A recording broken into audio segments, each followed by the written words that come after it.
Good evening, Your Excellencies, ladies and gentlemen. Assalamu alaikum, and welcome to this very special event organized by the Abu Dhabi Arabic Language Center, part of Department of Culture and Tourism, Abu Dhabi. You've all been invited to celebrate the latest publication of the Kalama Translation Project, Homo Deus, A Brief History of Tomorrow. My name is Amandeep Bangu, and I first came to the UAE as a reporter for the BBC. Now, fast forward many years, I'm living here in the capital and working across the region. So I can say that personally, I fully appreciate the significance of this event, being held here in the magnificent Emirates Palace, the capital of Abu Dhabi, capital of the UAE, and of course the timing of this event and the sheer vision and hard work of all the teams on every side to make sure that they can deliver this event for you tonight. And of course, instrumental to the success of this event and this particular project is His Excellency Dr. Ali bin Tamim, Chairman of the Abu Dhabi Arabic Language Center. Please join me in giving him a very warm welcome to the stage to officially begin tonight's proceedings.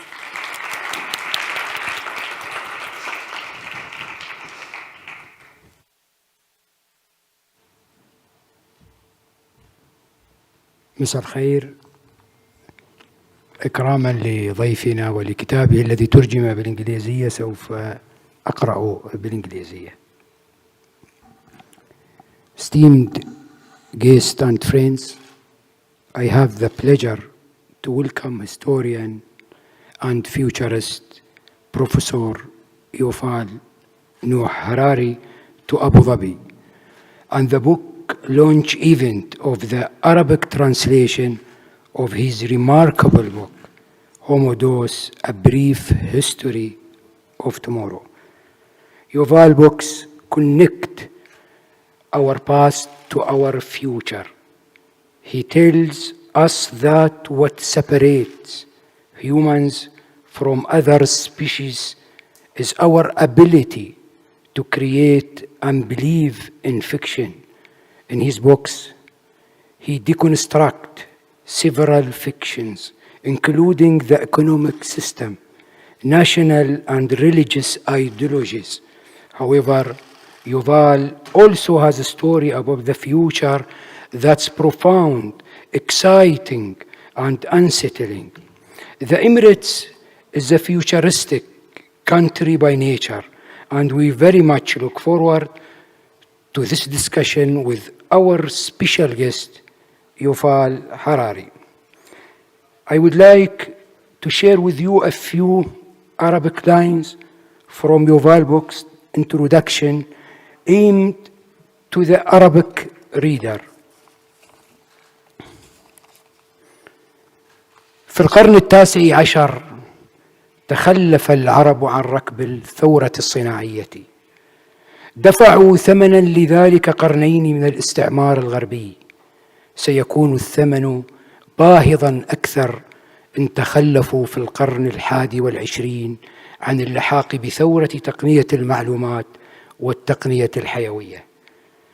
إن أراد العرب التصدي حسب ما يقول يوفال لهذا الخطر المحدق بهم فعليهم أن يتعاونوا مع البشر في كل مكان، إذ التقنيات الجديدة تشكل تحدياً مشتركاً للبشرية جمعاء، ولا يمكن تقنينها إلا بتعاون عالمي. لن يكفي أن تقرر دولة منفردة منع إنتاج الروبوتات القاتلة والبشر والآلهة المعدلة وراثياً.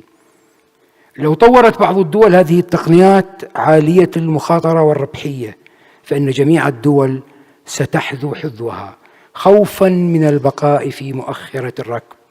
وفي غياب اتفاق دولي حول هذه التقنيات فسنجد أنفسنا في خضم سباق واسع النطاق للاستحواذ على أسلحة الذكاء الاصطناعي والتقنية الحيوية، ولا يهم من يربح السباق، الخاسر هي حتماً البشرية. هل يمكن أن تتحد البشرية حقاً لتقنن هذه التقنيات الخطرة؟ لا أدري، كما يقول يوفال. وأنا أكتب هذه المقدمة في 2021. البشرية تكابد فشلها وعجزها عن التوحد في مواجهة تهديد أكثر وضوحاً، ألا وهو وباء كوفيد-19. عندما وضعت هذا الكتاب في 2016 ذكرت فيه أن الأوبئة والمجاعات والحروب ستستمر في حصادها لملايين الضحايا في العقود القادمة، لكنني كنت أيضا واثقا من قدرة البشرية على التعامل مع هذه الأخطار بكفاءة. النقطة الأساسية التي أثرتها حول الأوبئة تركزت على أنها لم تعد مآسٍ لا يمكن تجنبها ولا يمكن للبشر فهمها أو السيطرة عليها، إنما تحولت إلى تحديات يمكن التعامل معها، إذ للمرة الأولى في التاريخ يمتلك البشر المعرفة العلمية الكافية للسيطرة على الأوبئة. إلا أن امتلاك البشر لهذه المعرفة لا يعني أننا نمتلك معها الحكمة السياسية اللازمة. معركة البشرية مع كوفيد-19 تمثل حتى الآن نصراً علمياً وفشلاً سياسياً ذريعاً. علماء من مختلف بقاع الأرض تعاونوا لمعرفة الفيروس الجديد وتقليص انتشاره وتطوير لقاحاته، ألا أن السياسيين فشلوا في استخدام هذه الأدوات بحكمة. ها نحن وبعد مرور ما يزيد على العام منذ بدء الوباء، كما يقول يوفال، ما زلنا بلا قيادة أو خطة عالمية لوقف الفيروس والتعامل مع تداعياته الاقتصادية. ماذا سيحدث إذن عندما تواجه البشرية تهديدات أكثر تعقيداً كنهضة الذكاء الاصطناعي؟ Thank you for joining us in this event. We hope to spark new ideas and foster diversity of thought.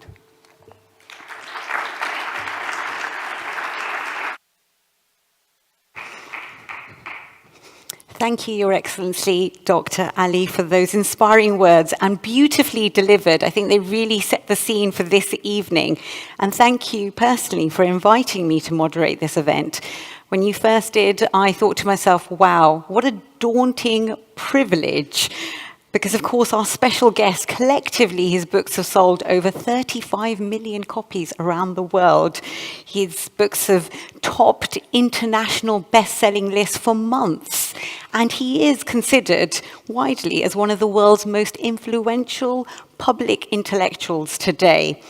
But what makes it more exciting than nerve-wracking is, I must confess to our wonderfully intimate audience tonight, I am a superfan, and I'm sure I'm amongst superfans here tonight. What I would say is that Professor Yuval Noah Harari inspires us all, historian, philosopher, author behind the non-fiction blockbusters. Let's just name check them, because we're all here as fans.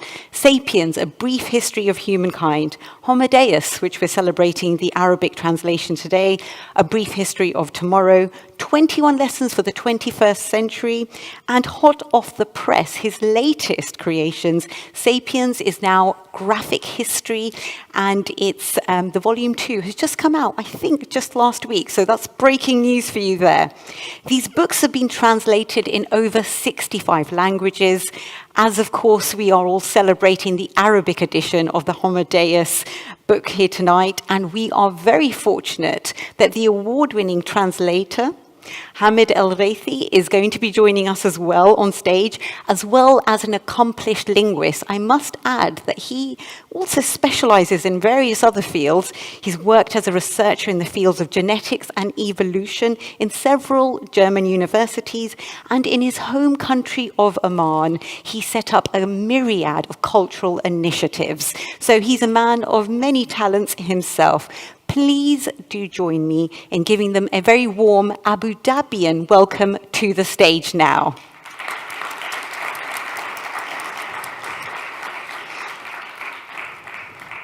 Thank you, Professor Harari, and Hamid as well. So I'm just going to begin by saying, I don't know how you both feel, but I am so over virtual. This is so wonderful that we have an in-person audience and we have an in-person panel. Professor Harari, how important are these physical book tours for you? Welcome back to Abu Dhabi. I believe this is your second, possibly? Yeah. Yes, absolutely. We were here just 2 years ago, and it was then that the idea first came from Dr. Ali to maybe translate the book, and it was then just an idea, and it's amazing to be here again and see it realized. So really thank you very much. And it's actually my first physical event after almost like 2 years, that with the exception of 1 or 2. And it's really wonderful because the energy is completely different. You know, there is an advantage to doing an event on Zoom online, that when the event is over, you're at home and there are no airports and security checks and then COVID tests and all that. But the event itself, you can't compare it being with the people live than just seeing screens. Absolutely, I couldn't agree with you more. And wonderful that we have this wonderful audience with us that have all gathered here to speak to you. Hamid, of course, you join us from neighbouring Oman. Tell us how you got involved with the Kalima Translation Project, and congratulations on this Arabic edition. Oh, thank you very much. Well, the collaboration with Kalima has been going on for some time. And we worked on several books before, like on biology and evolution. And 2019, we met with Yuval here in Abu Dhabi and Dr. Ali, and the idea came out that let's do something about Yuval's books and get them translated to Arabic. So we started the process, and well, eventually we started the work, and it was joined in the translation endeavor with my colleague, Saleh al-Falahi, who is here today.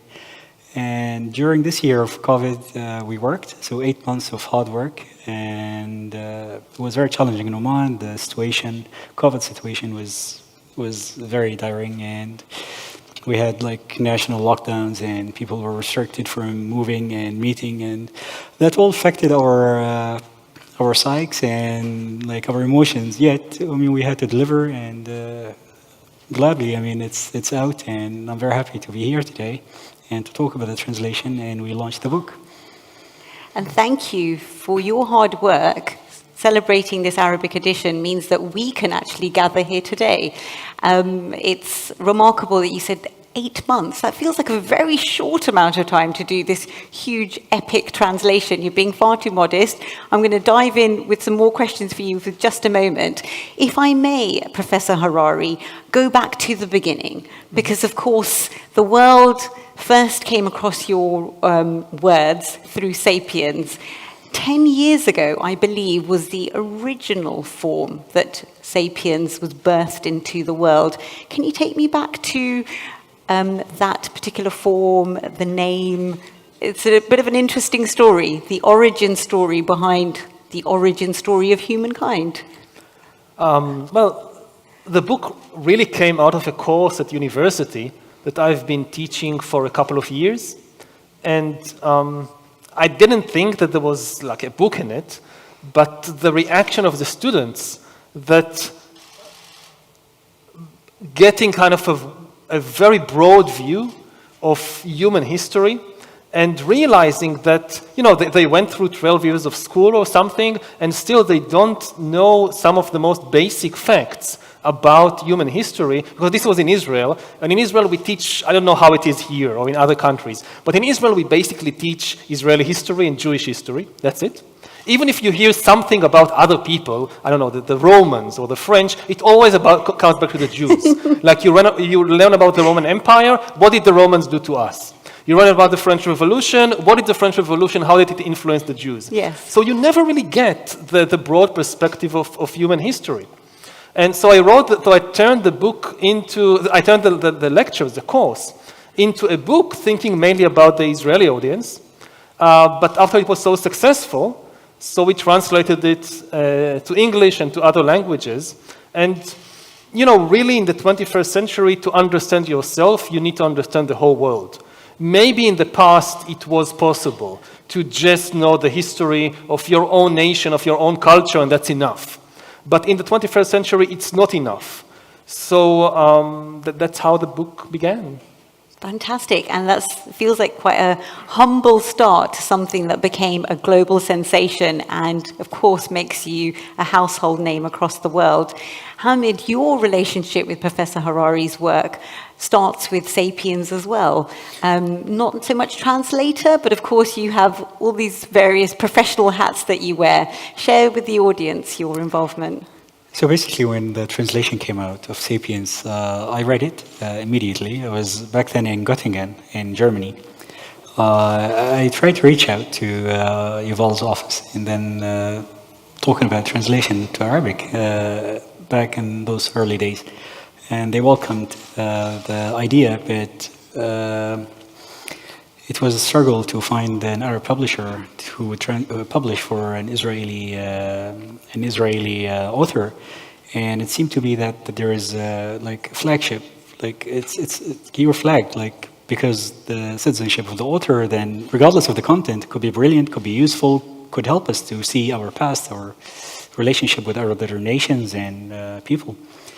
So we had to wait for roughly 4 years until an Indian publisher acquired the Arab rights, Arab translation of *Sapiens*, and then we worked. We signed a deal with this translation, this publisher to work on the translation, and so *Sapiens* came out. My colleagues got involved in it, and I had some share. And now we talk about Deus, so and other books. And now, I mean, within 1 year, we finished Deus. It took us maybe 6 years to finish *Sapiens*. So, I mean, well, if you look at time and history, things, I mean, gets faster, and I'm very happy. Maybe we talk about next book soon as well. And that's extraordinary for you to give us that context. I think it really brings home just how significant this particular event is. You know, not everybody would be aware of those challenges, and they simply were roadblocks in getting publishers on board because of discrimination, of course. And now we're in a situation, the vision of Dr. Ali and his team, that have taken this wonderful project and allowed it to actually come into the world. I think I really appreciate you giving us that context there. I'm just going to stay in the space of *Sapiens* for just a moment longer. As I mentioned in my introduction, it's taken the incarnation now of a graphic novel, and these are my books. Please don't try and steal them from me. I'm just going to point it out to everybody because I think what it shows is that we're talking about books taking different forms, translations, but also the idea of radically reinventing your global sensation into actually a graphic novel, and by that we mean, fair to say, a pictorial viewpoint. But I know that from interviews that you've spoken about this, Professor Harari, it's not simply putting pictures onto your text. No. It's such a complete reinvention, and I do want you to elaborate on this. As a journalist who specialized in broadcast media and documentaries, I'm completely conscious of the synergy that's required between visuals and voiceovers, visuals and text. It's completely different to, say, for example, a news article. So please do tell us about this, the form, and how it meant that you had to reimagine your work with the wonderful colleagues that you worked with. Yeah, I mean, the basic idea was to reach new audiences, people who wouldn't necessarily read a science book of 400, 500 pages of text with footnotes and so forth. Many people would not read that. Yes. But the idea is that it's important to reach everybody with the latest scientific facts and discoveries, because otherwise you leave open the arena for all these conspiracy theories and fake news and so forth. And we saw it in the last 2 years with COVID, the danger when the public doesn't understand science, or when the public is not, scientists, they have a problem. They often don't speak a language which is accessible. They are used to speaking between themselves in statistics and numbers and facts and graphs, and the human mind is not built to understand statistics and numbers and even facts. Mine We are is. storytelling animals. We like stories. And I see my role as a bridge between the scientific community and the general public. And the difficulty is, how do you stay loyal to the core values of science and nevertheless is able to translate all these statistics and numbers and graphs and equations and whatnot into a colorful human story that people can connect with.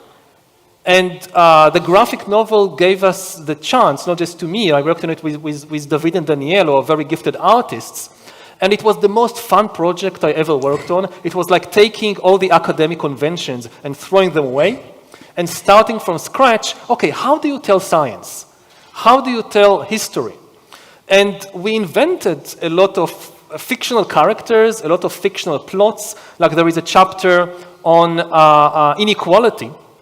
So the way it is told, it's a very serious, deep subject, but the way it is told, we invented a fictional character, Detective Lopez, and she's a policewoman.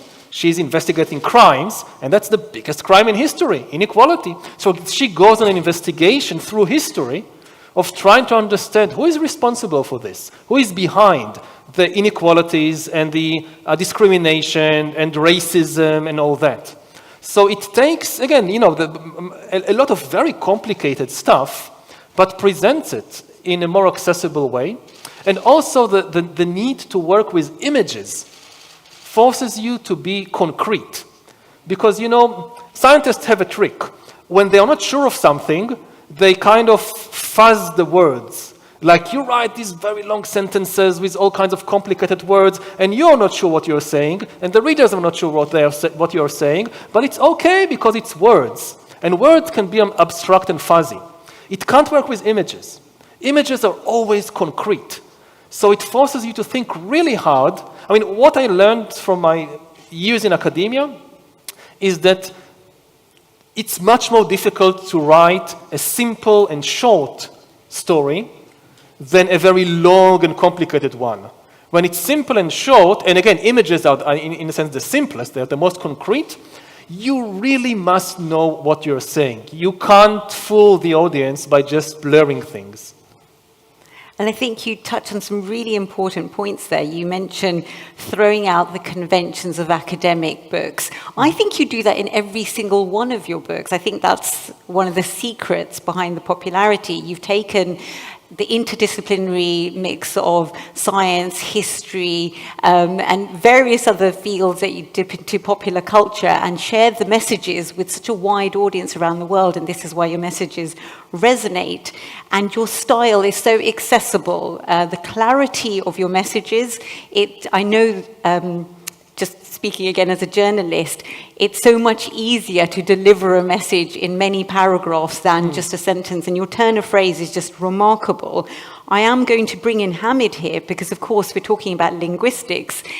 The accessible style that Professor Harari writes in, when it came to the Arabic edition, and of course you were involved as an editor with the Sapiens as well, what were some of the joys of translating the text, and what were some of the challenges? Because, of course, we're talking about some really tough and challenging concepts, albeit expressed in a very accessible way. Yeah, I mean, anyone who has a bit of knowledge about translation in Arabic or to Arabic knows that there is an issue with scientific translation and scientific terminology in Arabic, and this issue has been 200 years old, and the problem comes from the fact that Arabs don't translate much of science, so they always read science in other languages, like in French or English, and when they translate science, everybody does it in his or her own way, and they cannot read for each other. And this is very challenging. So if I would like to translate for Harari or for Svante Pääbo, for instance, then I need to see these terms and look for the best fix for them in Arabic, something that could be understood by Arabs in Morocco in Sudan, in UAE, or in Saudi Arabia. Something that is highly accessible and intuitive. And this is a challenge. And we faced this in Sapiens, in Deus, as well as we saw it in other works that I was involved in. So one challenge is this challenge. The other challenge with Yuval's books is the content. And the content is very sensitive in Arabic, is very challenging to present to the wider public. Yes, of course, maybe the younger generations are more tolerant or more receptive. But we still have some sectors within the societies who are very aggressive towards such things. And we've seen this after the publication of Sapiens. We had some reaction. Gladly, it was only limited to the social media, but I'm a little bit worried that we might see this in more pronounced way in the coming days. But this is a challenge. So the content is a challenge. But again, I come from academic background. I think everything should be accessible. So this is knowledge. This should not be censored. It should not be hindered by barriers, cultural or political or social. We should make knowledge available in neat format, say in translations, good translations, legal translations, like acquiring the rights of the translations, but the text is neat and accessible, could be shared by lots of people. And actually, after Sapiens, publication of Sapiens, I've read like more than 50 reviews in different newspapers and magazines in Arabic. They were all positive reviews. Of course, we had some negative feedback, but it was not like it was not a sophisticated feedback. It was just attacks on social media here and there. So yeah, those are the challenges. That's really interesting to hear the reaction that some of the texts garnered. Would you say that there were particular words that it challenged you to think of translating in a certain fashion, scientific words, or perhaps metaphors which may not have translated culturally? No, well, metaphors we can deal with. I mean, we've got some experience to deal with, but terminology, for instance, datism, I hope I pronounce it correctly. I mean, of course, there is no word for it in Arabic, so what we did is we coined al-bayanatiyya, which is data, and then with some suffix next to it. So hopefully, I think it will be read easily by Arabs, and I'm pretty sure my audience got it. Al-Bayanatiyya. This is new religion, as Harari wrote it in his book. So again, we have some ways and tricks to deal with such things, but they are not straightforward. You need to think and read and go to old dictionaries, new dictionaries. Sometimes we even inspect other languages that borrow from Arabic, like Urdu or Persian, because they deal with Arab vocabulary in different ways. So we think we might find something there that we don't face in our common usage of the words. So yeah.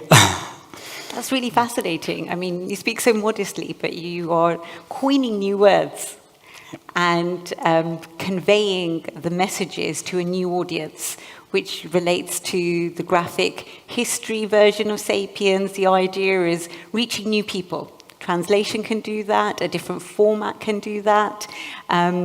And I'm really glad that you've mentioned the content now, because I think it's time that we've talked about the process. Let's do a deep dive into the content, and someone please rescue us if we talk for about 3 hours, because I think we could do. Data.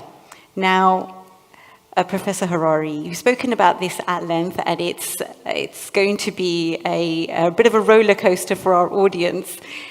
Data now is worth more than money. It's a quote from yourself in an interview. I'm just going to take something else that you said in an interview, just because it gives us a lovely bridge from Sapiens into Homo Deus. And I'm going to be quoting your words back at you a lot, because you speak a lot more eloquently than I do. In ancient times, land was the most important asset in the economy, so politics was a struggle to control land. In the last 200 years, machines replaced land as the most important economic asset. So politics became the struggle to control the machines. Now data is replacing machines, and politics is all about who owns and controls data. Let's go there. So maybe I'll start with an example. What does it mean? That, you think about clothes, yeah? Where they come from. So for most of history, the key thing in the textile industry was the land growing the cotton or whatever other, or the sheep that produce the material to make clothes. Then in the Industrial Revolution, what happened is that production of textiles was concentrated in just a few places around the world. You had an imperial relation that, for instance, cotton from Egypt, the raw materials, Egypt became a colony of the British Empire. Cotton was sent from Egypt to Manchester, to England. There it was turned into the high quality goods, like the textiles, which were sent back to Egypt and sold for a profit. So these were the relations in the last 2 centuries. And again, the most important thing was not the cotton fields, it was the machines, the factories, and the energy to power these machines and factories. Now it's the data. Even if you think about the textile industry, it's no longer about the fields growing the cotton. It's no longer even about the machines producing the shirt. It's about the data. Which data? First of all, data about the customers. What do the customers want? In almost every industry, and the textile industry is a good example, the most important asset is no longer the machines. It's knowing what the customers want. And even, this may go a little to the future, fitting the clothes to the particular individual, to the, we had, for most of history, we had individual production of clothing. So you went to the tailor would measure your body and would prepare a shirt just for you. Then with industry, everything became on a mass scale. There isn't a shirt just for you. It's small, medium, and large. Choose. Now, with the new technology, we can again produce shirts for individuals. The production costs nothing.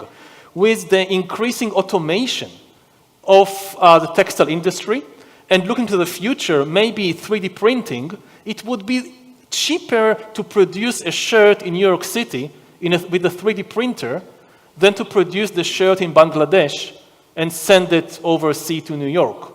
The really costly thing, the real asset in the textile industry is the data of the customers. What is the fashion, what they want, what they like, what they dislike, and their individual measurements even.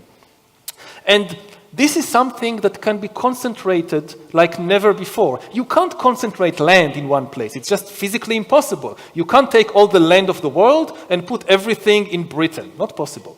With factories and machines, it's more possible, but still difficult, because you need energy, you need space, you need labor. You can't really concentrate all of that in one place. With data, it is possible to concentrate all the data of the world in one place. So the potential for a new concentration of power and a new concentration and a new kind of empire is here. We are on the verge of seeing the rise of new digital empires that control the world by controlling the flow of data. And I'll give just 2 more examples of what it means.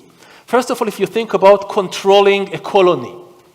So in the past, to control another country, you needed to send in the soldiers and the gunboats and the airplanes or whatever. Now, increasingly, to control a country, you just need to take the data out. In 20 years, if all the personal data of every politician, every journalist, every judge, every military officer in a particular country is actually in Beijing or in Washington or in San Francisco, this country is no longer really independent. And for the first time in history, it is possible to follow everybody all the time and to know people even better than they know themselves.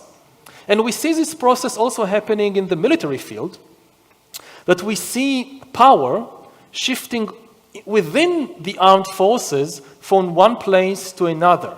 You know, for most of history, power was in the army. Like if you think about figures like Napoleon, so he rose from the army. The army was the way to power. In the 20th century, with the rise of information technology, power began to shift from the regular forces to the secret police. If you look at the Soviet Union, for example, the KGB was far more powerful than the Red Army. Of course, if there was a direct clash, the Red Army would easily beat the KGB, but it never came to a direct clash. Those who control the information, they can avoid having to have a direct clash. And it wasn't just the Soviet Union. In Nazi Germany, the Gestapo was far stronger than the Wehrmacht. And we see it in more and more countries, that at least in developed countries, the secret police is politically far more powerful than the army. We even see it in countries like the United States, which are democracies. You know, no general in US history had as much power as J. Edgar Hoover, the boss of the FBI, who remained in office for life because nobody could touch him. And now it's shifting again within the secret police, within the secret security services, to the cyber units, because they are sitting on the key asset of the information. So that's just a couple of examples of what it means that the data is now the main source of power in the world, whether it's in industry, like in textile, or whether it's in politics, or whether it's even in military terms. I think this is why your work is just so mind-expanding. I'm sure the audience shares the feeling that I'm having right now. It's just, over your various books, we're talking, of course, today about Homo Deus, but in 21 lessons, in the speeches that you give, the interviews you give as well, there's this wonderful turn of phrase that you use in order to convey these very complex, huge ideas. And an element of humor, which comes, humor runs throughout your graphic history here. You mentioned there the machine's data will know us better than we may know ourselves. There's a wonderful quote that you have in a recent interview. I think it was a Tim Ferriss podcast. The refrigerator may know you better than you know yourself, may know you better than your partner knows you. Expand on that example. Well, we are reaching the point when it is becoming possible to hack human beings. There is a lot of talk about hacking smartphones, hacking bank accounts, hacking computers, but the really big story is hacking human beings. What does it mean to hack a human being? It means to understand you better than you understand yourself. Humans are, in the end, we are animals. We are biological entities. We have a brain, we have a hormonal system, we have all these biochemicals going through our body and controlling and shaping our moods, our likes, our dislikes, our decisions. Now, again, this is something that people throughout history wanted to know. People wanted to understand themselves. Other people wanted to understand you. Again, if you think about sultans and emperors and kings, they always wanted to know what people really think, what people really feel. But it was impossible. Biologically, humans are so complicated that it was never possible to gather enough data on you and analyze it to really hack you. It was possible sometimes on an individual level. Like, my mother knew me, at least when I was a kid, better than I knew myself. Like, I would be grumpy and miserable, and she would, oh, you're just hungry, you need to eat. And this was fine because my mother has my best interests in mind. As you grow up, maybe your parents know you less well, but say your partner knows you very well. But now we are reaching a point when an external system, by collecting enough data on you and having a lot of computing power, can understand, again, your personality, your likes, your dislikes, your current mood better than your mother or your husband or your wife or anyone else. How do I know what you're feeling right now? I'm basically analyzing signals that you're giving me. I look at your facial expression, I listen to your tone of voice, I look at your body language. Now, this is something that now machines, computers, AI is learning to do. To analyze facial expressions, tone of voice, body language, but they can do something more. First of all, they can go under the skin. I can't look at your heart or your brain right now. It's under the skin, I can't see it. But with new biometric sensors, it is becoming possible for computers to actually look inside me and see my blood pressure, my heart rate, my brain activity. So they have much more data to work on. And they gather data throughout life. Like, even the data I gather about myself, I know some things about myself. I've been living with myself for 46 years, but I forgot most of it. The AI, the computer, will never forget anything. They remember last year and the year before that and the year before that, and they have immense computing power. So potentially, they can analyze me, they can learn my patterns, my personalities, better even than I can do. And the last thing, kind of going for them, is that they don't have any emotions of their own. When we try to understand the emotional state of another person, especially a person who is close to us, like a partner or a child or a parent, what often gets in the way is our own emotions. Like if somebody is angry, it often triggers my own anger, and instead of trying to understand what's really happening within him or her, why are they angry, did something happen, I become angry. Now, computers are never angry. They don't have emotions of their own. So they can analyze the information without this distraction of their own emotion. So maybe not now, but in 10 years or 20 years, when you have all these smart gadgets, like you live in a smart house, and you have a smart refrigerator, and a smart music system, and whatever, and which, again, is connected to all these massive amounts of data about you. You come back from work, you open the door, you step inside. Maybe your partner doesn't notice that you are sad and grumpy, because he or she, they are irritated. They are dealing with their own emotions, so they don't notice you. But the refrigerator will immediately know that you are sad and grumpy, and will offer you the best food, like soul food, to comfort you. And the music system will know that you are sad and grumpy, and knowing you, it also knows what is the best music that will now help you.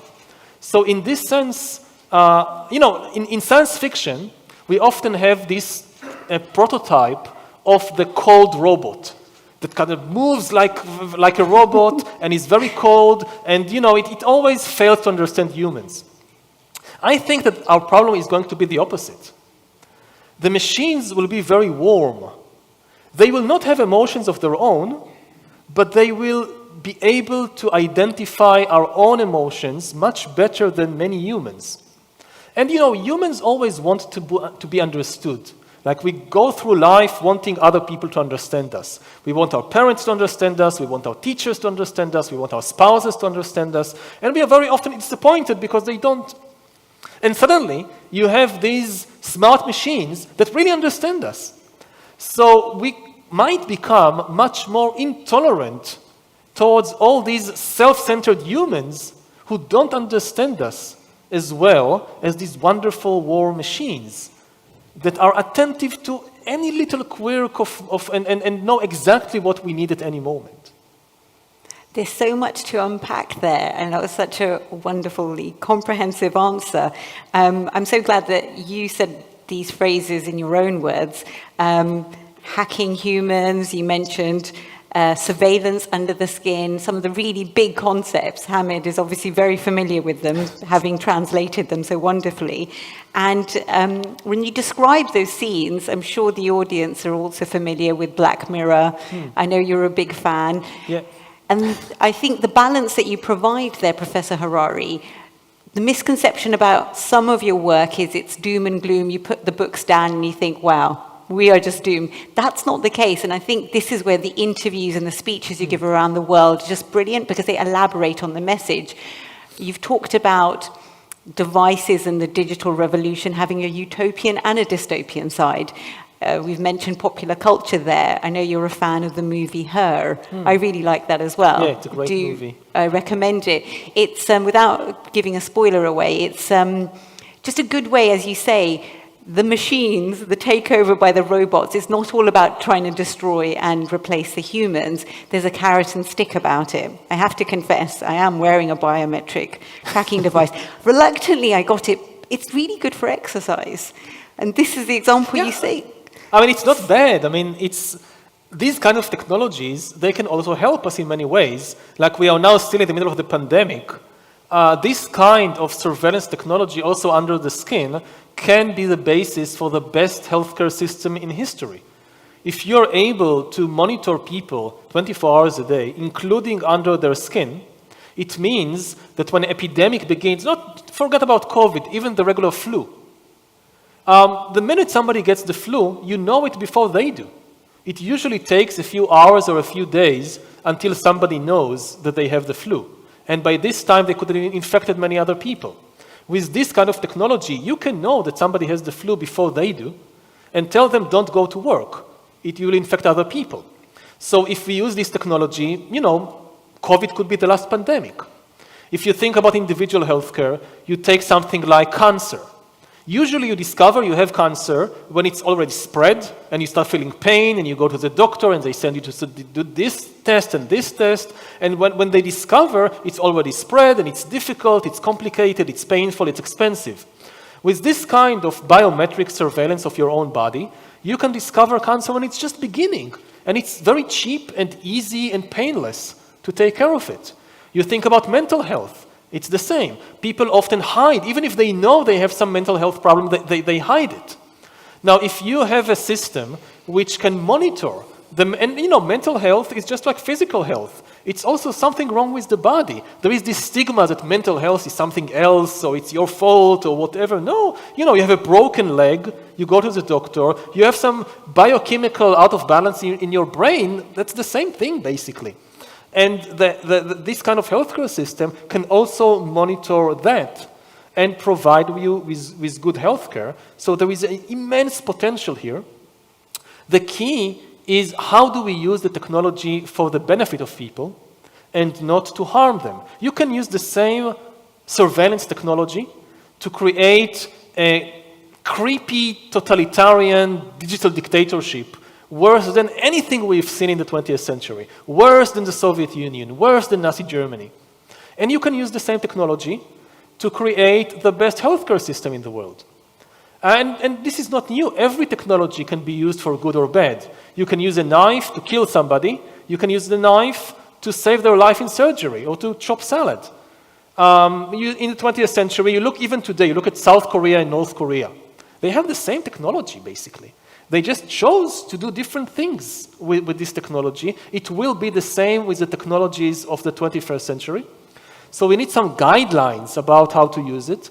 I mean, personally, I'm not against surveillance, but I think a basic principle, a basic rule should be, if you get my data, you can use it to help me, but not to manipulate me or to control me. Then it's fine.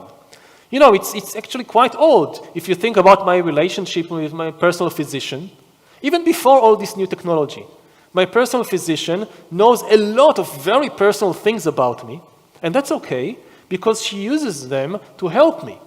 If my personal physician takes my medical records and sells them to a third party, to some company, or to a political party, in order to manipulate me, that's wrong.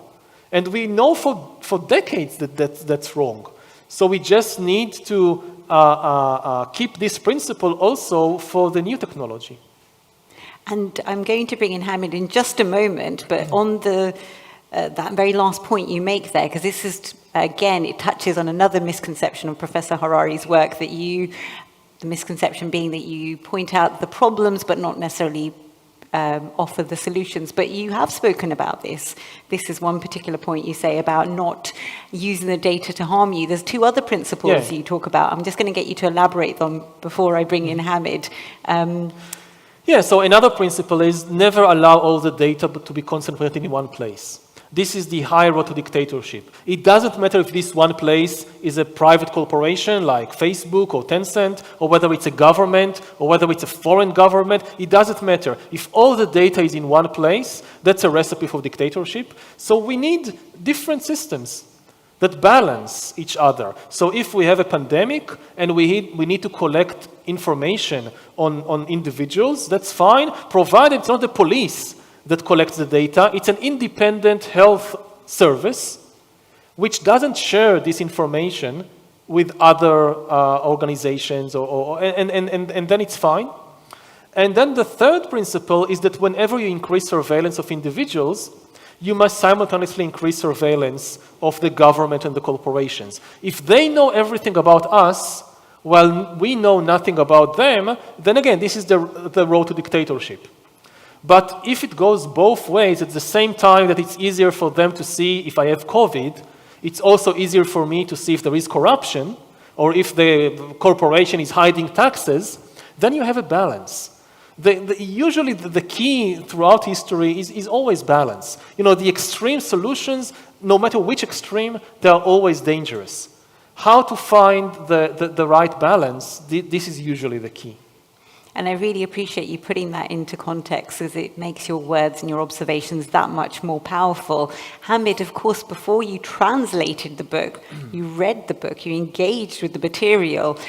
You mentioned the translation process requires you to envisage how the audience would receive the text, the content. These revolutionary ideas about data revolution, what was your personal response? Because of course, devices and smart gadgets, we all have them. Did it make you question the way you live your life? Well, actually, there's always a risk. I mean, with new technologies, we've seen it, like with gene editing, for instance. It could be used to cure rare diseases that maybe 1 in a million has it. But it has a potential to enable tailored babies, for instance, if you wish. And of course, this will open Pandora box about lots of ethical questions, right? So to which direction we want to go. And of course, Yuval talks about this in Deus. So there is a technology, of course, lots of opportunities, but also there is a huge risk that has to be mitigated and properly controlled. And for this, we need to have a good discussion. And that's why we translate such books. We need to spread the message, and we need to raise the issues. We need to sit and discuss. What do we accept? What do we reject? And why do we reject? What are the dangers? What are the risks? And collectively, we need to avoid such dystopian end. And I think this would... Maybe also one more thing about it is that what is key to realize is that everybody stands to benefit from preventing these kinds of dystopian scenarios. Again, people sometimes see it as a kind of elite versus the masses. That the government or the big CEOs, they want to follow it, they're in favor of it. Actually, again, when you look at history, the people who are usually monitored the most closely or in greatest danger are the people at the top. Like if you lived in the Soviet Union, the worst place to be was at the top of the Communist Party. You had absolutely no private life because you were the most dangerous. So they followed you more than they followed anyone else. So it's not a question of, you know, the elite versus the masses. If the elite wants to enjoy private life free from, you know, constantly being monitored and manipulated, then it's they are the first ones who would lose their privacy, who would lose their freedom in such a digital dictatorship. So I hope that it's really understood that this is a common interest of everybody. And actually even hacking others or monitoring others, even those parties who do the monitoring, they themselves could be monitored as well by more capable entity, right? So the risk is always there. It's just whether we minimize it or maximize it. I mean, what shall we do? How shall we deal with this? Who monitors the monitors? Indeed. You know what? Exactly. And do you think this is why, Professor Harari, you know, the people at the top of the food chain in Silicon Valley follow your work? And actually, as you say, the elite, they are interested in the balance. It's not simply the class divide. Yeah, I think that they are really worried. I mean, they started off with most of the people like who lead this revolution, whether it's in the US or whether it's in China or other places, they are extremely good engineers, they are brilliant mathematicians, but they tend to be quite naive when it comes to history and politics and human psychology. They, like in the 90s, they had this vision, we'll just have the internet and everything will be, it will encourage science and democracy and freedom. And it turns out that it's more complicated than that. And now they're extremely worried that they kind of released the genie from the bottle and they are not sure how to proceed. They understand they have immense power in their hands and that there are immense dangers. And they are, most of them, they are not Attila the Hun. They are not evil, trying to control the world or destroy the world. And they are looking for answers. How to use this immense power for the good and not for bad purposes. I'm not sure they are doing the best job. But and I think that, again, most of them, they are interested in at least hearing suggestions about how to use this power more wisely. I feel like you're our man representing our interest to some of the most prestigious audiences around the world. And it means that your presence here today is that much more underlined in how important it is for us. You mentioned the word about the observation about the elite not necessarily being outside that level of scrutiny, monitoring, etc. And of course, in another aspect, you do talk about the inequality that is very potential. You use the turn of phrase, the useless class. Yeah. If I may quote from Homo Deus, page 39, in the 19th century, the Industrial Revolution created a huge new class of urban proletariats, and socialism spread because no other creed managed to answer the unprecedented needs, hopes and fears of this new working class. Liberalism eventually defeated socialism only by adopting the best parts of the socialist program. In the 21st century, we might witness the creation of a massive new unworking class, people devoid of any economic, political, or even artistic value, who contribute nothing to the prosperity, power, and glory of society. This useless class will not be merely unemployed, it will be unemployable.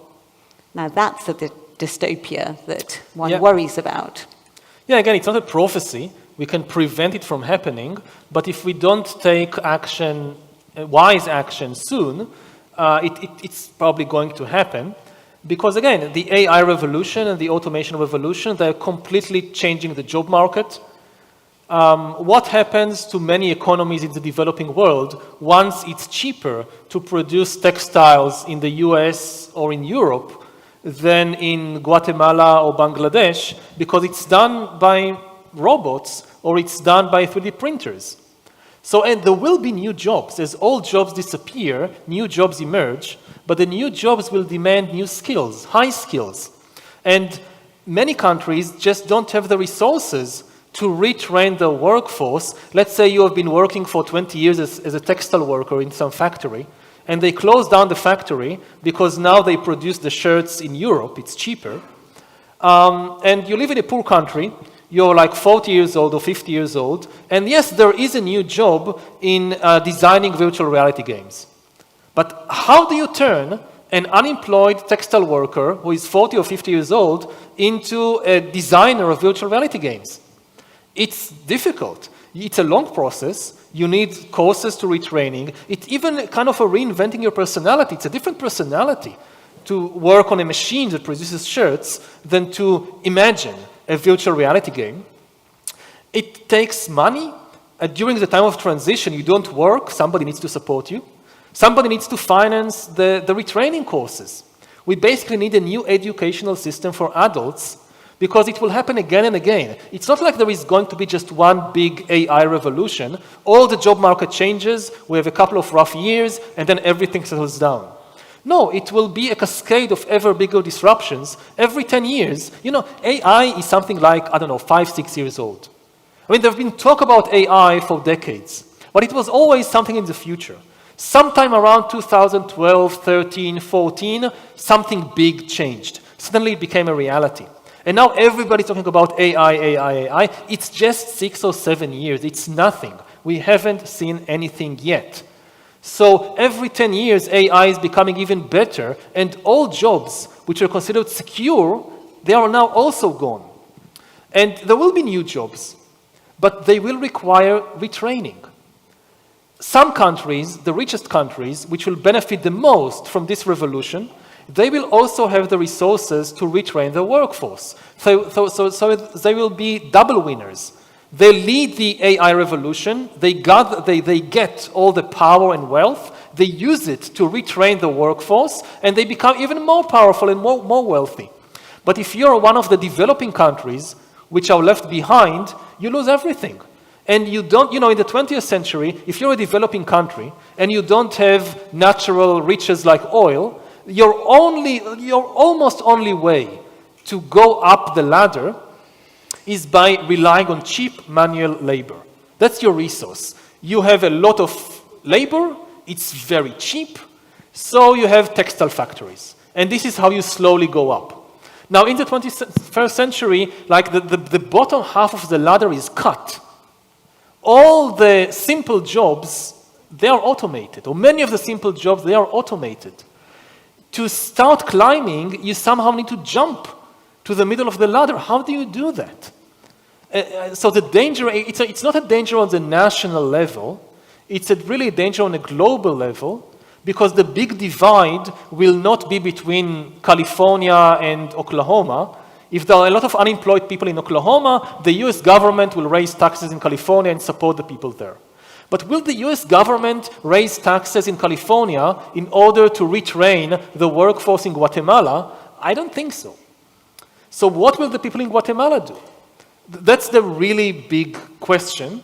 And if we don't come up with some kind of global safety net, then many countries around the world, whether it's Guatemala or Egypt or Bangladesh, they are going to find themselves, or most of the people there might find themselves as part of this new global useless class, which is, again, it's a danger for everybody, because this is a powder keg of political tensions that will destabilize the whole world.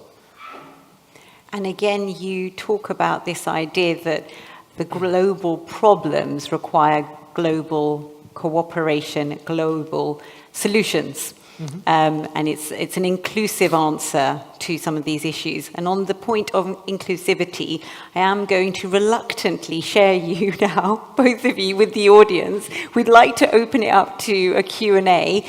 We have our colleagues with microphones in the room, so please do put your hand up and a microphone will come to you. I see that Ahlam has come off the start, will kick us off.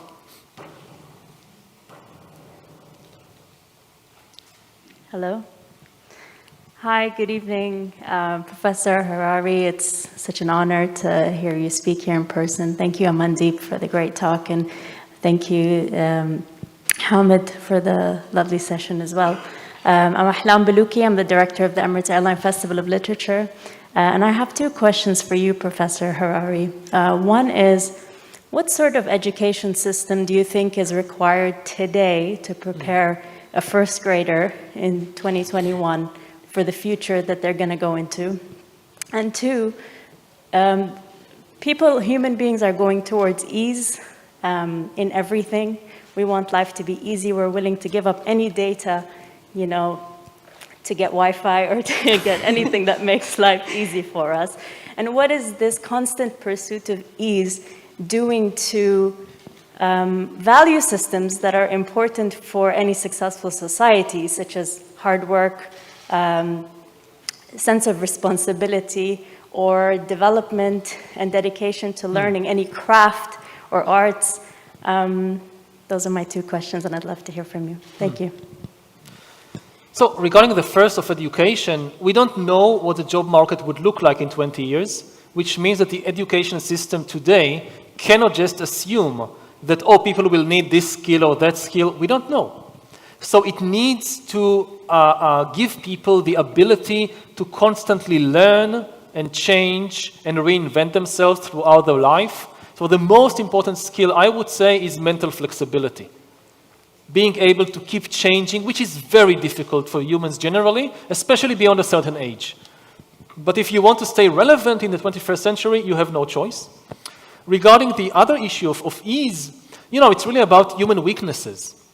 That it's difficult, everybody has our own weaknesses. And beyond a certain point, we need to, if you really want to advance in life in any meaningful way, you need to acknowledge your own weaknesses and work with them and work on them. And that's uncomfortable. You know, if you compare, if you look at the epidemic, say, of fake news and conspiracy theories around the world, it's one good example. One of the reasons that people are so attracted to conspiracy theories and fake news is that the truth is complicated and painful. It just is, usually is. People don't want to know the truth about themselves as individuals or as collectives. If you think about nations usually say that, oh, we are perfect, all the problems is because of the other people, they did this to us, we didn't do anything to anybody. And a politician who would say the truth about whatever nation is not going to be very loved, not going to be successful in any elections, for example. And also, again, the truth is often complex, even if we want to understand the economic system, to understand climate change. It's extremely difficult because these are very complicated systems. Conspiracy theories are attractive because they usually are very simple. There is a group of billionaires who control everything. They caused the pandemic. They are behind the media and they spread this news about climate change. It's much easier to think that there is a group of 10 billionaires or trillionaires in some room controlling everything. But this is just not reality. So to really solve any problem or really advance in life, yes, you're right. We have to allow ourselves to go into inconvenient, uncomfortable, difficult places. Thank you, and thank you for the very passionate questions as well. And please do connect with Ahlam. She is the director of a wonderful festival in Dubai. The lady here, if we could get a microphone to you, please. And please do indicate any other questions in the crowd. I mean, I have a notepad of more questions I can subject my interviewees to, but you know, I'm going to be diplomatic and share. Please do introduce yourself and your question. My name is Asma, and thank you for Dr. Ali and Kalima to invite us to meet you, Professor Harari. I'm glad to see you today. It's your book. I read 3 of your book. It's open question for me actually. It's very wide question you put to us to focus in 2 generations. Our generation is, we study step by step, we understand step by step, but now with artificial intelligence and with the digital, we find big gap between the generation, even the close generation. Yeah. And this, I think, is very dangerous because we feel big gap between us. How we can make it more connect together, because with digital, with all this data, with all these things, we are far away. Even the educating, as was Ahlam, she said, and this one. Now the new generation, they go through internet, and this one, they read, but it's very short, not like us, we read and we take a time and research. I'm afraid about the new generation. They have the long, like you have long, to, what's called it, nafas, we have long to read and research, or they will be the short. And I think when I have a lot of questions and a lot of affair, actually. And I don't know, you understand what I mean? Yeah, I think I understand. Well, first of all, we need to appreciate that, again, many of the new things of the new generation are not necessarily bad. You know, there is a lot of criticism of social media, and I've criticized social media a lot, but it's also done good things. For instance, it released a flood of creativity. You know, 30 years ago, 40 years ago, especially in television, the paradigm of people were couch potatoes.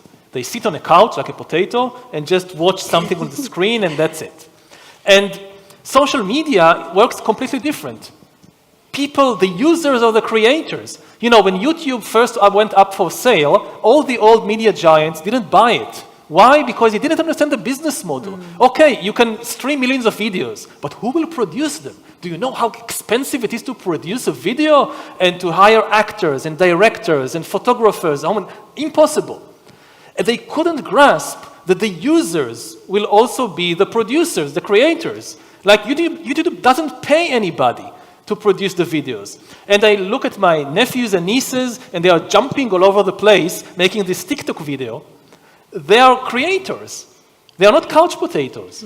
So it's not all bad, the things that this new technology is releasing. I think the biggest problem in terms of the generational gap is that adults have lost the most important asset that they had through history, which is better understanding of the world and of the future.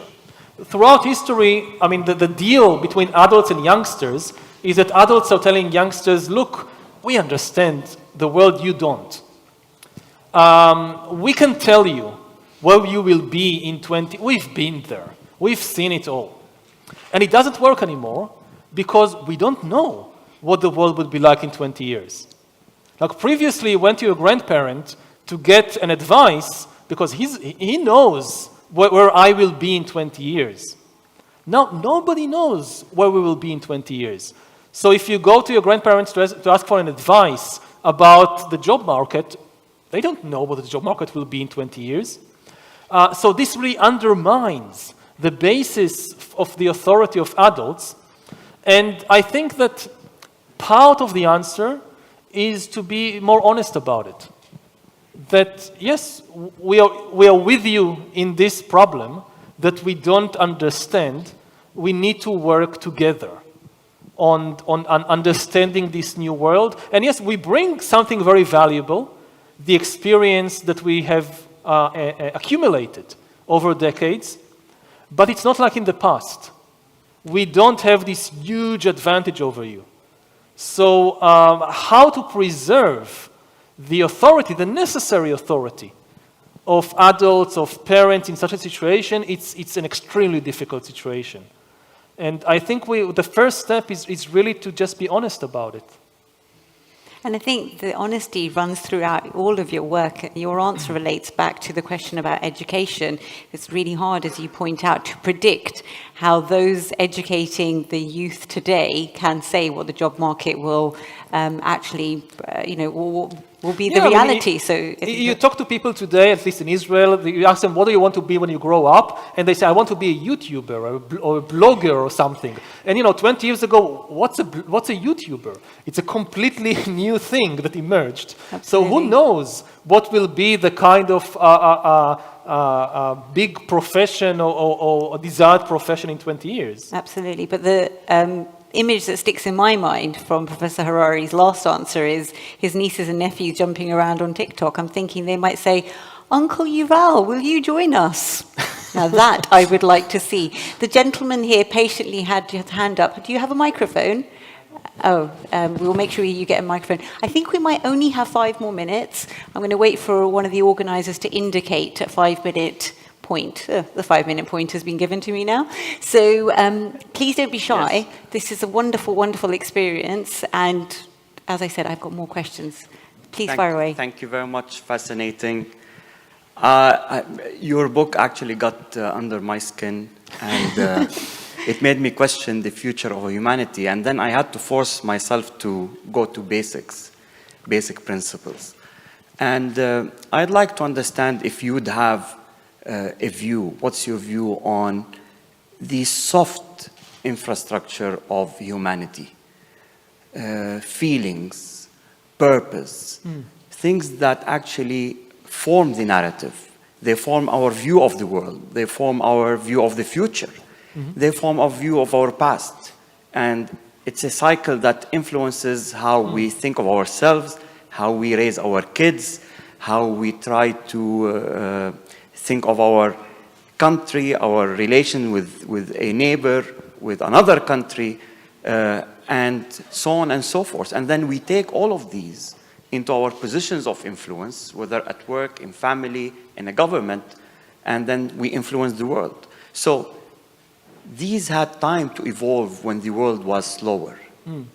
So you had time for questions about ethical dilemmas to evolve. And I mean, we had enough dilemmas in the past. I have a friend now working on the ethics of self-driving cars. And it's a serious field. But these things are not evolving as fast as the world and technology and changes in the job market and expectations are evolving. So this soft infrastructure of a humanity, what's your view of it as you contrast it probably with Homo Deus? These are such wonderful questions, and it shows how much our audience is actually engaging with your content. The selfless car, selfless driving car is very topical because you've just given a big interview on this. So I think we still don't understand. Our feelings, our mind is still the biggest mystery in the universe. We are very far from understanding it. It is also the key to making it. We are still in control. Yes, the AI is rising, but the decisions about how to use it, they are still taken by human beings on the basis of our feelings, of our thoughts, of our mental situation. So the mind, the human mind, is still the most important thing in the world, and we know very, very little about it. We don't understand it. Individually, people usually know very little about what's really going on inside their minds.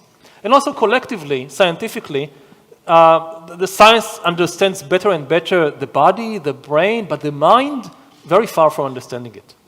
And I'm worried, as I look around, that we invest so much time and effort and money and all that in artificial intelligence, which is good, while neglecting studying the human mind, human consciousness. I hope that we, for every dollar and minute we invest in researching and developing artificial intelligence, we also invest a dollar and a minute in researching and developing human consciousness. Because ultimately, this is the basis for making wise decisions. And this is the best guarantee we have for having a good future. I think that's a really positive note. We are going to draw it to a close, but I've just got two very quick questions for you both, because I want your words to be closing our event. The mind being the most powerful tool. Share with the audience your meditation practice, because I just think it's fascinating. And Hamid, your hopes for what the Arabic edition of Homo Deus can do for the region in sparking new thoughts and new ways of people opening their minds, having a mind-expanding experience. I'm going to have you answer that question, and then maybe we can end on some meditative tips. So basically, the book is full of, as Abd Salam mentioned, some well, nice things. I mean, very I wouldn't say controversial, but I mean, alarming ideas and scenarios about the future. And definitely, we need the discussion about it in the Arab culture. So I hope that this book will be the vehicle, the tool to spark this discussion and the dialogue. We would, I mean, yes. My brothers and sisters, the young ones, maybe my daughter, they would like to be YouTubers, as Yuval said. But what does that mean? I mean, what does it mean to the society, to the economy of these countries, of the culture, of our relationship with our past, and how we see ourselves in the world? Because the world is rapidly changing, and I'm afraid we're losing ability to adapt and to participate in these changes. So basically, this book and this translation, well, it brings everything on the table, and let's talk and let's discuss. This is happening. This will happen soon, hopefully. And are we in a good position, at least, to start to contribute to the changes? I hope if we succeed in doing this, I'll be very happy. I'll be very happy. Well, thank you so maybe much I can just add to that. Yes. That, you know, in Israel, and also I travel around the world, people sometimes say, you know, that the Middle East is the least tolerant place in the world. True. There is something in the climate, there is something in the religions, there is something, I don't know, that makes... And as a historian, I know... Someone said hummus, yes. I know this is not true. That these things change over time. For centuries, the Middle East was actually the most tolerant place in the world. It was the place where ideas and texts from all over the world were exchanged. People facing persecution in other areas, they fled. Where? To the Middle East. I know it even from my own family history. My mother-in-law, who is here in the audience somewhere, She was born in Egypt. Her family is from Egypt. But her family name is Rodriguez. Now you think, Rodriguez, that's not a very Egyptian name, right? It's a Spanish name. Because actually, originally, her family was from Spain. And when the Christians expelled the Jews from Spain, so they fled to Egypt, to the Middle East. And this is where they found refuge. So, you know, the idea of people fleeing religious persecution in Western Europe and finding a safe haven, a tolerant haven in the Middle East, this shouldn't surprise us. You know, the religions that people believe in, they interpret it and reinterpret it again and again and again. Ultimately, it's about what we make of them. If we make of them intolerant, they'll be intolerant. If we make of them something tolerant, they will be tolerant. And we've seen before that the Middle East can be a place for exchange, a welcoming place for people and ideas from all over the world. And I think it can happen again. And I hope that with such projects, we can make maybe a small step in that direction. I think that's such a wonderfully inspiring and thought-provoking point to end on. It's a celebration of the open-mindedness of the organization which has allowed this Arabic edition to come to life. It's a celebration of the work that you've produced, Professor Harari, in expanding people's minds, really triggering the huge, big global conversations that we should be having about the most pressing issues in society. But, you know, getting people to think about the solutions and not just finger point at the problems. And I think, as you touch upon Hamid's great work there, centering it on actually, well, let's smash some of those stereotypes about the Middle East. We know it intimately. We live and work and breathe it. We know the people here. We know that there's so much more than, you know, the industry that I work in, the media, that portrays these types of stories.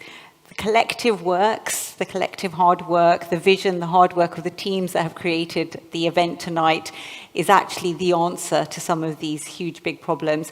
I know you didn't talk about your meditation practice. It's 2 hours a day. But I think what it means is, Dr. Ali, we need to have a sequel to today's event, and I'm sure we will do. We will be inviting Professor Harari back again. Hamid, thank you so much for your hard work. Dr. Ali, Your Excellency, the Abu Dhabi Arabic Language Center, the Department of Culture and Tourism Abu Dhabi, for creating today's event, for having our wonderful hand-selected audience. And thank you so much. It's been such an honor to be involved, to be a small part of this conversation. Let's keep talking and let's keep exchanging ideas. Thank you. Thank you. Thank you. And the organisers have requested, if you'd like to enjoy the refreshments outside, I think we'll be reconvening in about 10 or 15 minutes. They will be making the announcement next door. Thank you. Thank you, gentlemen. Thank you.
The organisers have kindly requested if you'd like to be part of a group photograph, do make your way to the stage, and more instructions can be shared with you in a more private fashion. So do come forward. Don't be shy. Your chance to get a photograph with His Excellency Dr. Ali, Professor Hurari, and of course our wonderful translator Hamid is also with us.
Very simple. Like